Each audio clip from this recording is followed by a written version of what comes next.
अब मैं आपसे कभी पूछूं कि दुनिया में सभी धर्म संस्कृतियां दावा करती हैं कि हमारे पास बिल्कुल अलग विचार है, हमने बड़ा अच्छा विचार दिया है।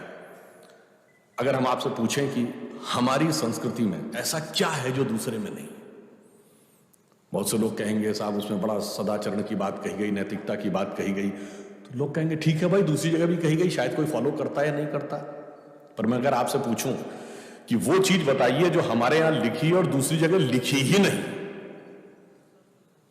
वो क्या है?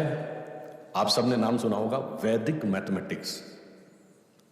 Have you ever heard of mathematics as a part of religious text?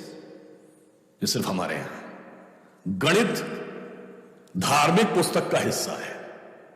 Ayurveda medical science, it is globally accepted as a structured medical science, by name itself is a part of Vedas.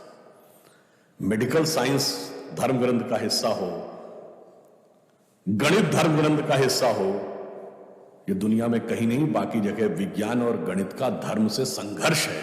हमारे यहां वो धर्म ग्रंथ से उद्भूत हो रहे हैं। ये फंडामेंटल डिफरेंस है हमारे और उनके बीच। और इतना ही नहीं, मैं कभी आपसे, आप लोगों ने ध्यान दिया हो अगर गणित की जो खोज है, वैसे तो बहुत सारी चीजें थी जो अंग्रेजों के आने के बाद छुपा दी गई, क्वाड्रेटिक इक्वेशन हो, अलजेब्रा हो, ट्रिग्नोमेट्री हो, ये सारी चीजें। मगर एक ऐसी चीज है जो कमोबेश सभी लोग मानते हैं, चलो ये तो मान ही लेते हैं कि भारत ने दिया। वो क्या था? शून्य। अब कहा जाता शून्य किसने दिया? आर्यभट्ट ने खोजा। अरे भाई, आर्यभट्ट ने खोजा नहीं, आर्यभट्ट की किताब में पहली बार तुमको लिखा हुआ मिला। अगर आर्यभट्ट ने शून्य खोजा तो बौद्ध मत में शून्यवाद का सिद्धांत कहां से आया? वो तो आर्यभट्ट से पहले के थे। और ये बताइए, कौरवों की 18 अक्षौणी सेना से लेके भगवान राम की जन्म कुंडली बन रही थी, वो बगैर शून्य के बन रही थी। वास्तविकता यह है कि शून्य वेदों से निकला, और वो इस बात को स्वीकार करने को तैयार नहीं होते थे कि धर्म ग्रंथ से निकलता है। इसलिए उनको छटपटाहट थी, इसलिए वो कहने का प्रयास करते हैं किसी और ने निकाला था।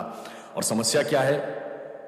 हमारे यहां तो भगवान राम की जो कुंडली निकली है, वो जब नासा के प्लैनेटोरियम सॉफ्टवेयर में डाली गई तो 7114 समथिंग बीसी की डेट निकल आई। अब बताइए, वैसे तो मैं नहीं मानता कि वो डेट सही है, उसके अंदर नक्षत्रों का कैलकुलेशन किया जाए तो बहुत पीछे आएगा, परंतु बताइए, उन लोगों ने हमको समझा दिया कि हम अवैज्ञानिक हैं और हम अंधविश्वासी हैं, जिनमें किसी एक के यहां लिखा है कि धरती चपटी है और एक के में लिखा धरती के चारों तरफ सूरज घूमता है। और ऐसे महान ज्ञानदेव पाड़े लोगों ने हम लोगों को समझा दिया कि हम अनसाइंटिफिक थे और धरती को चपटी और धरती को इस सौरमंडल का केंद्र कहने वाले लोग वैज्ञानिक थे। आज भी जब सूर्य ग्रहण या चंद्र ग्रहण होता है, आप नासा की ऑब्जर्वेटरी बताती है ना, 1950 से पहले नासा नहीं था। आप जाके पूछिए, गांव में कोने में बैठे हुए किसी पंडित से कहिए, पंडित जी पंचांग में देख के बताओ सूर्य ग्रहण कब है, और जो वो हमारा पंचांग बताता है और जो नासा की ऑब्जर्वेटरी बताती है, कभी उसमें दिन तो छोड़िए, घंटे और मिनट का भी अंतर देखा है? हमारा तो कैलकुलेशन 5500 साल से एज इट इज चला रहा है, और उसके बाद उन्होंने हमें बताया कि हम अवैज्ञानिक हैं। आज भी आप बताइए, उत्तर भारत में उतना नहीं दिखता, दक्षिण भारत के मंदिरों में जाइए, नवग्रह बने हैं तो सूर्य केंद्र में है कि धरती केंद्र में है?